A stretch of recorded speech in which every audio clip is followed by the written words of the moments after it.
Baik, Assalamualaikum warahmatullahi wabarakatuh.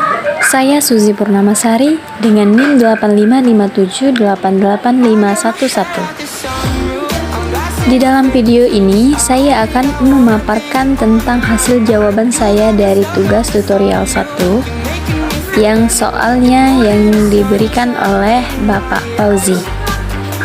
Langsung saja, saya bacakan soal nomor 1.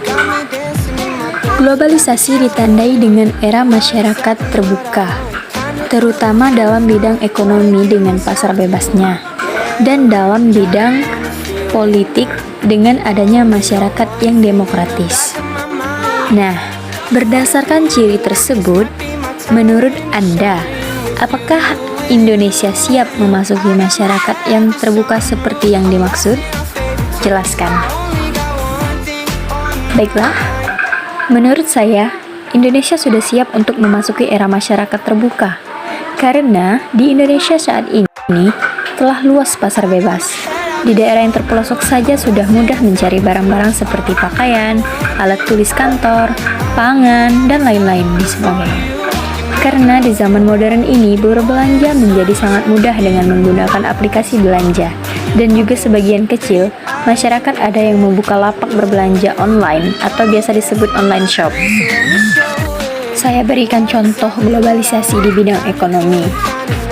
Berikut: 1. Melakukan jual beli dalam jaringan atau daring. Yang kedua, membayar barang yang dibeli menggunakan dompet digital. Yang ketiga, adanya kebijakan perdagangan bebas yang memudahkan transaksi internasional. Yang keempat, adanya kerjasama di bidang ekonomi oleh negara-negara dunia.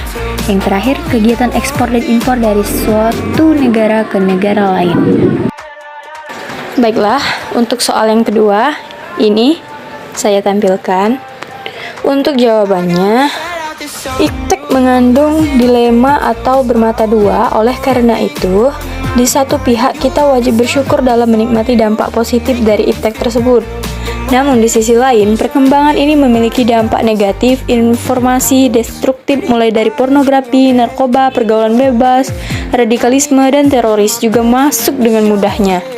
Dampak negatif yang ditimbulkan kemajuan iptek terhadap lingkungan hidup berada dalam ancaman membahayakan eksistensi hidup manusia di masa yang akan datang. Iptek merupakan aspek penting yang tidak dapat dipisahkan dalam kemajuan peradaban manusia. Iptek mempengaruhi segala aspek kehidupan termasuk menunjang kegiatan ekonomi.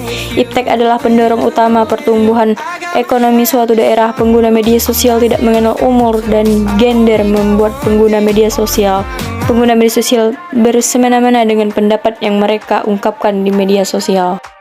Lanjut yang nomor 3.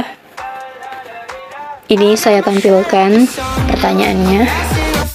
Contoh ketergantungan antar ruang yang sering terjadi dalam masyarakat adalah banyaknya penduduk desa yang ke kota untuk mencari pekerjaan karena lapangan pekerjaan lebih banyak tersedia di kota, sedangkan di daerah pedesaan hanya terbatas pada sektor pertanian saja. Hubungan perdagangan antar negara atau wilayah tidak dapat terlepas dari aktivitas ekonomi. Selain itu, konsep ketergantungan antar ruang juga pasti akan memengaruhi bidang ekonomi. Selain itu, hadirnya aplikasi daring juga memudahkan distributor untuk menjual barangnya.